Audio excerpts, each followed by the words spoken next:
Minta maaf Pak Menteri, kami memberikan apresiasi tetapi memberikan kritik sedikit untuk Pak Menteri hari ini karena saya tidak melihat harusnya juga digambarkan berapa jumlah, berapa persen APBN yang diberikan untuk daerah 3T Pak dari semua program.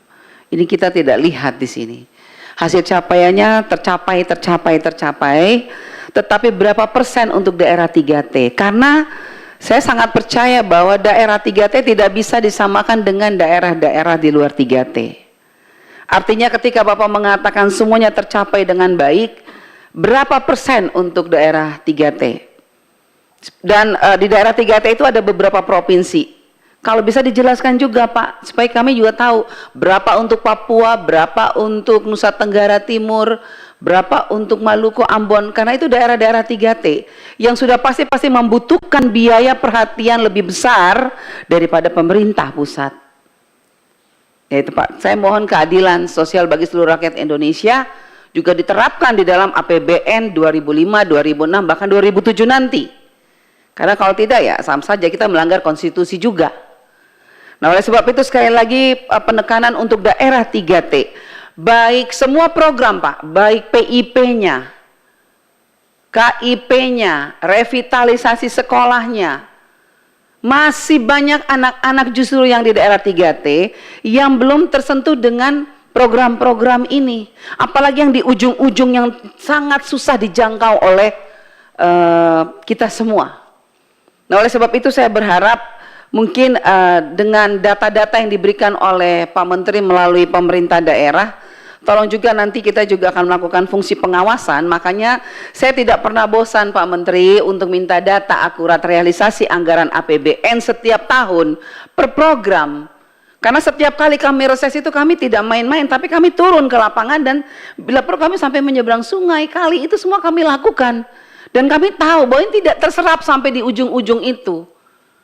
Padahal justru anggaran yang kita setuju di sini kan sebetulnya Bapak Presiden juga kan arahnya kan untuk daerah-daerah 3T sebetulnya. Nah contoh ya Pak Menteri, masih banyak anak-anak 3T itu yang tidak dapat PIP, putus sekolah, angkanya banyak. Bahkan kalau mau lihat guru juga masih sangat kekurangan guru kami di 3T. Terus kalau saya melihat ada begitu banyak aneka tunjangan guru non ASN, tunjangan profesi, tunjangan khusus. Kadang-kadang saya sedih, ini begini banyak uang negara, tetapi bagaimana dengan keadilan bagi kita yang di 3T? Guru-guru 3T, khususnya guru-guru yang terluar, terpencil Pak. Mesti pergi ke sana tuh mesti makan berapa waktu, hari, melanggar sungai, kali, segala macam itu. Nah maksud saya ada nggak perhatian khusus dari Pak Menteri untuk guru-guru 3T?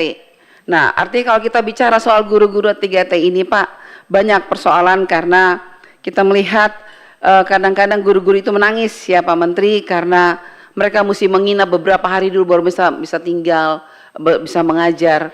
Mereka mau ke sana juga kalau banjirnya besar, mereka tidak bisa, mereka mesti kembali. Akhirnya anak-anak yang di ujung-ujung sana yang harusnya sekolah tidak bisa sekolah, tidak bisa belajar maksudnya.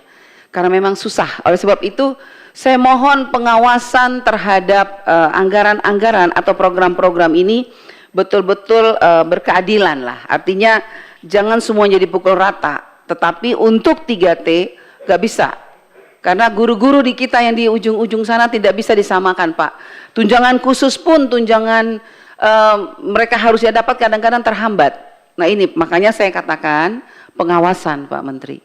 Pengawasan untuk semua program ini harus dilaksanakan dengan baik Pak. Ya, demikian juga dengan revitalisasi. Saya juga dengar, terima kasih untuk luar biasanya Kemendikbuddasmen, tapi masih mendengar juga Pak sekolah-sekolah yang mendapat diintervensi oleh dinas. Padahal itu kan swakelola sebetulnya. Tidak boleh diintervensi oleh dinas, harus begini, harus begini, harus begini, harus begini. Dan saya melihat ada beberapa bangunan itu yang saya yakin tidak sesuai itu dengan apanya namanya itu. Iya, saya lihat bangunannya, jendela-jendelanya kok kayu-kayu yang mungkin 1-2 tahun lagi udah lapuk itu kayu-kayu. Apakah seperti itu? Jadi mohon pengawasan Pak terhadap revitalisasi. Ini banyak nih revitalisasi, kita bersyukur Pak Menteri. Tetapi apa gunanya kalau kita bangga dengan hasil capaian tetapi ternyata di bawah banyak yang tidak benar, tidak sesuai dengan aturan yang harus dilaksanakan. Jadi saya minta Pak Gogot tolong diperhatikan. Dan satu lagi untuk revitalisasi, ada beberapa sekolah yang betul-betul membutuhkan, tetapi kenapa ya kok hanya diberikan anggarannya tuh sedikit bahkan terbatas. Bahkan sangat menyakitkan. Ada yang mengatakan gini, sudahlah Bapak Ibu guru terima saja, itu hadiahlah dari kami. Loh, revitalisasi kok hadiah Pak? Itu guru-guru saya ngomong, Ibu kami membutuhkan tapi kami yang dikasih sekian. Baru pakai bahasa lagi, sudah Ibu terima saja, ini kan hadiah dari kami, nggak usah banyak ngomong. Wah, saya bilang wah ini nanti saya akan sampaikan kepada Pak Menteri siapa yang bicara seperti itu. Ya, jadi ini janganlah, kami itu bukan pengemis. Kami daerah 3T tidak mengemis, tapi memang negara harus hadir, adil untuk kami 3T, dan jangan menyakiti hati guru-guru kami, menyakiti hati kepala sekolah kami dengan mengeluarkan bahasa-bahasa seakan-akan kami ini mengemis. Sudah terima aja apa yang kami kasih, ini hadiah kok. Loh, emangnya uangnya siapa? Hadiahnya siapa yang kasih kami hadiah? Ini uang negara, bertanggung jawab terhadap seluruh rakyat Indonesia. Dan ini banyak Pak Menteri, saya akan sampaikan kepada Pak Menteri siapa orangnya. Karena saya minta kepala sekolahnya, ada orang gitu, video bila perlu catat namanya siapa. Gak pantas bicara seperti itu. Berikut Pak Menteri ada lagi dengan, ada permintaan juga dari anak-anak orang tua siswa, yaitu tadi yang sempat diangkat oleh teman-teman saya bahwa, untuk mendapat PIP ini tadi desilnya kan kelihatan, itu ada listriknya 1.300 langsung desilnya tinggi. Padahal 1.300 itu dikasih gratis oleh pemerintah. Siapa yang tidak mau dapat gratis? Tapi begitu tinggi langsung nggak bisa. Jadi saya berpikir sebetulnya kita ini mau selesaikan masalah atau membuat masalah, ya bingung saya jadinya. Karena kita ini fokusnya kepada anak-anak miskin Bapak Ibu.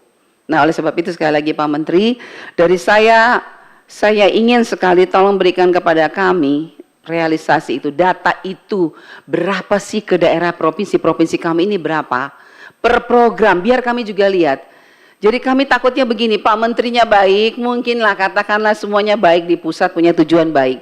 Tetapi minta maaf kadang-kadang di daerah ini juga suka nakal, kalau tidak diperhatikan juga akhirnya merusak semua. Jadi sekali lagi usul konkret saya mohon diberikan data yang konkret Pak.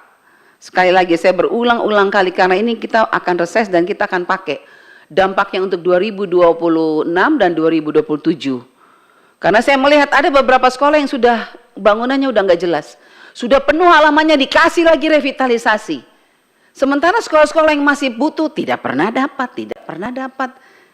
Ini ada pengawasannya atau tidak, itu Pak Menteri ya.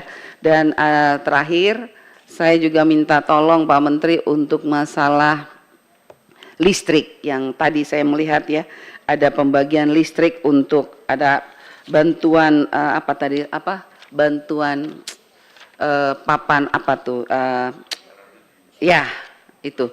Ada juga bantuan listrik. Nah kami ini sangat membutuhkan, tapi kenyataannya Pak Menteri, kami di daerah-daerah 3T ini justru tidak dapat itu. Jadi mohon sekali lagi datanya Pak. Kalau memang ada saluran listrik, tolong daerah mana aja itu yang dapat.